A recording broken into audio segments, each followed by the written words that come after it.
Coach, I need an opening statement. Opening statement. So I just want to pay a compliment to Mauricio. I thought it was a very challenging game, both down in Antigua. That third goal that Albert scored at the end, if we didn't score that, how does that change the game? I thought he has a very good team. I like the number 9, Flores from Venezuela. I thought he had some good players. So I wish him all the best in his season. Suerte todos. And I appreciated the effort that his players put into the match. Thank you for that. We'll go ahead and start with questions now. Start down here in the front row middle. Yeah, Pedro has been pretty good for you this year so far. Did that feel like sort of a breakout game for him? And by the way, congratulations on the win. Well, 7 goals if you include the preseason. So you're going to talk about all the good things that he does. I will pump the brakes a little bit because, at 1-0, did we kind of lose a little bit of control of the game, and certainly taking that goal, I didn't enjoy that. And I think Pedro, and it's not just Pedro, but other guys on the team might have taken some liberties. So Pedro's last little bit of learning curve has to be that what it takes to win an MLS Cup, what it takes to go deep into what is now the CCC, is a little bit more discipline in the way he plays and in the way the team plays, because I'm not just going to pin it on him. So he's going to get the accolades because his 2 goals tonight were certainly worthy of all of the good words and all of the accomplishments that he's done in preseason so far. But he's not a finished product. He's got to do better in certain moments. The little flicks over the head by the sideline, and then the other team comes down and scores. That stuff has to stop. So super, super talented kid. What I want to say is, if you guys don't get excited watching him play, then I think something's off, because his technical ability, the way he can do some of the things, the way he manipulates the ball are fantastic. But in order for us to win a championship, we need to make sure that he uses his skill set in the right way.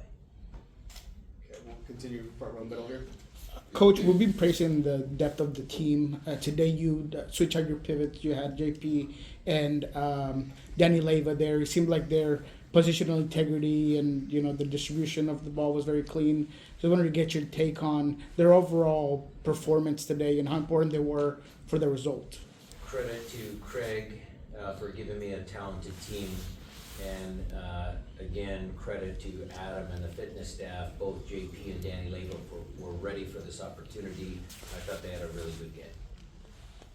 Okay, we'll go here on the wall and then back to the third row after that. Brian, one of the things you wanted to do was to stop their momentum and for you to play up tempo. You said this the other day, and then play clean defensively. What did you take just in terms of how you played in those 3 things? Stopping their tempo and then you playing clinically defensively and not as sloppy as the Well, other we night. didn't, Maz, because we gave up a goal. But did we control tempo for large parts of the game? Yes. Were we effective in our transition moments? Yes. Were we good on the ball? Yes. Good in our possession? Yes. So we checked a lot of boxes. And there was going to be a challenge for them to come here. I know they had a difficult travel schedule. They were waiting 12 hours in an airport because one of their flights got canceled. It was going to be a heavy lift. Again, so credit to them for the effort and their application. But I thought our team played well. Okay, we'll go third row on the right, and then we'll go back to the back on the other side.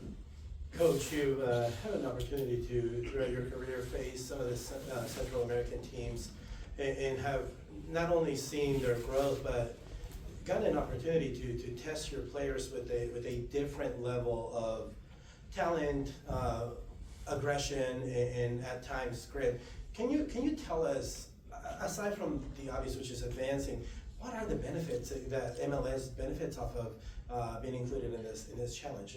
Thank you for that question, Jose, because Montalvo went through tonight against RSL.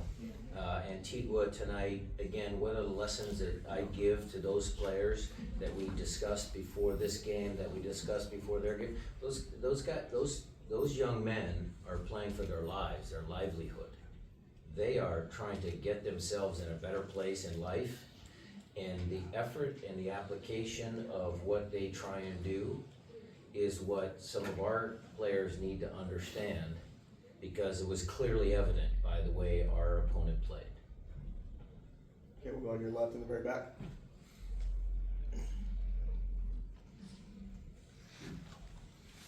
Buenas noches. Del 1 al 10, ¿cómo califica el rendimiento del equipo el día de hoy?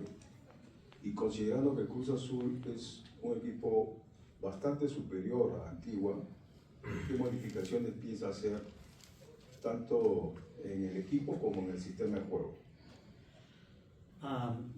Congratulations on the win.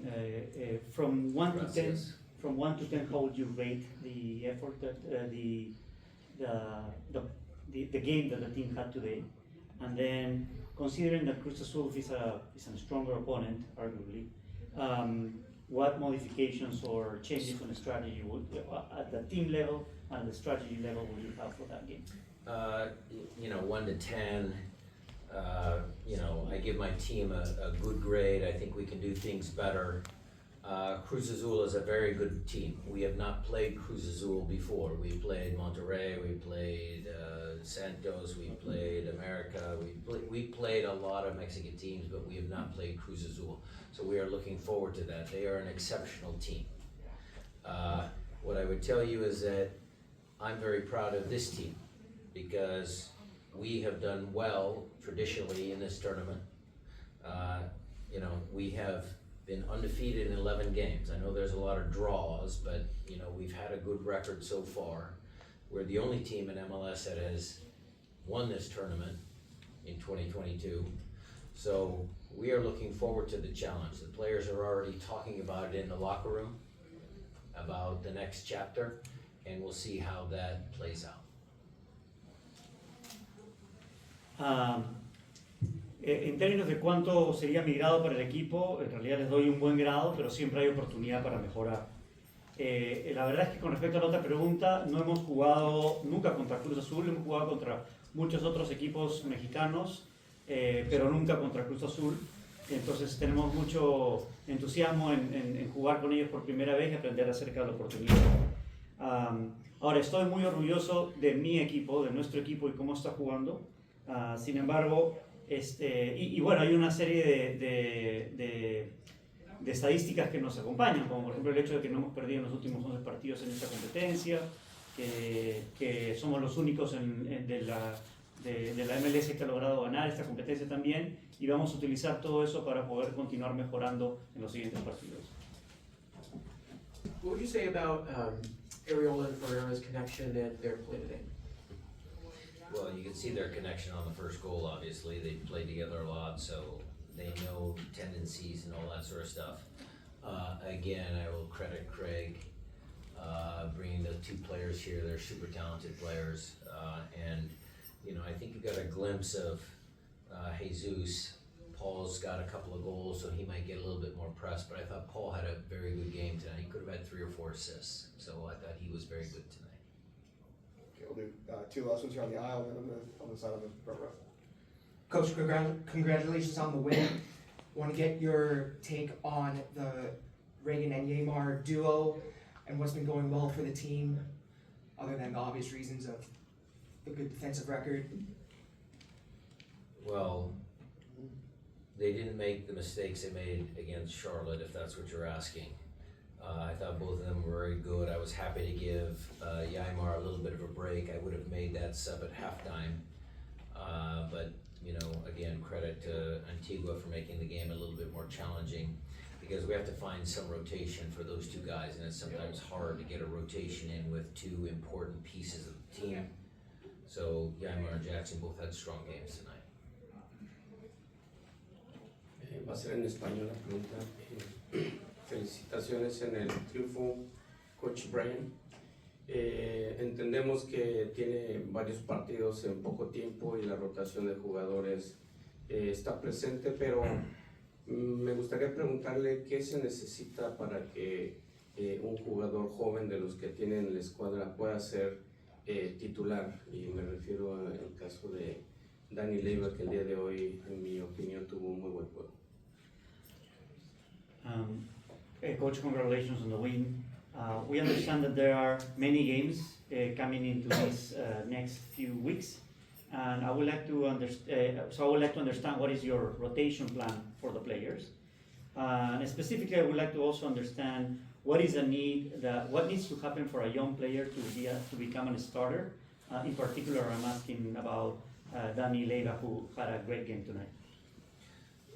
Thank you, Felipe, for the compliment. The team played well. I can't give away any lineups. I know against RSL, we're gonna put the best team that I can out there. Obviously, I rested some players tonight so they could play in that game.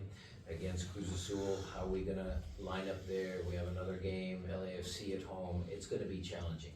What Dani Leiva has to do is take these opportunities and play up to his potential, because he does have a lot of potential. And then, then we'll see what happens in the future. He's been with us for a long time. I know his strengths, I know his weaknesses, and he's been working awfully hard off the field to get stronger, faster, fitter, and I think that shows in his play. You mentioned being the only MLS team to win it in 2022. Given that there's new players that weren't on that team back then, what's the message to the team as a whole now? How to, go deep in this competition while still maintaining good play in league play in MLS? They have to learn, they have to understand that this is the Seattle Sounders, and we take every game, every competition, Cascadia Cup, when we're in the Open Cup, MLS Cup, Supporter Shield, every single Leagues Cup, Champions League, we take every single competition seriously. Every game, we want to come out and we want to win. That's the DNA of this club, always will be. And so that's the message that I gave them at halftime, because the goal we gave up at halftime was not just about that half of soccer, it's about the longer term vision. Do not take your foot off the gas. We went up 1-0, they went into cruise control, and you don't win a championship at the end of the year when you do that. Yeah, we'll go over by the wall, box 13. Hey, Coach. You talked about Pedro needing to work on the discipline, but the offense was a focal point going into the offseason. Craig adds Jesus and Paul. Having Pedro fully healthy to start the year and having him informed, does it feel like an offseason addition for the offense? And what does he add that you guys didn't have for a full season last year? We have a new DP. If he can perform at that level, everybody, myself included, are going to be talking about what a great signing, what a great player he is. So we are continuing to, keep him grounded, but allow him to express who he is, because he's a tremendously exciting player.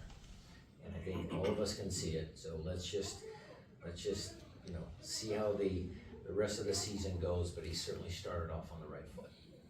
Okay. Yeah, I think at this time we'll wrap up here on the far right. And then we'll mix up the issues at some point. You made 7 changes to the lineup tonight from your previous match against Charlotte FC. So just curious to hear your thoughts on, the confidence that you have in this team, where you're able to make, significant changes into each match. Okay. Well, I have full confidence in the team, the group. Changes have to be made because we can't get through this stretch of games without changes. And I think all of the players are ready to perform at the level that we need them to. So again, that's credit to Adam and the fitness staff and Craig. I think we have a very deep team. Coach, thank you very much for that. Congratulations again.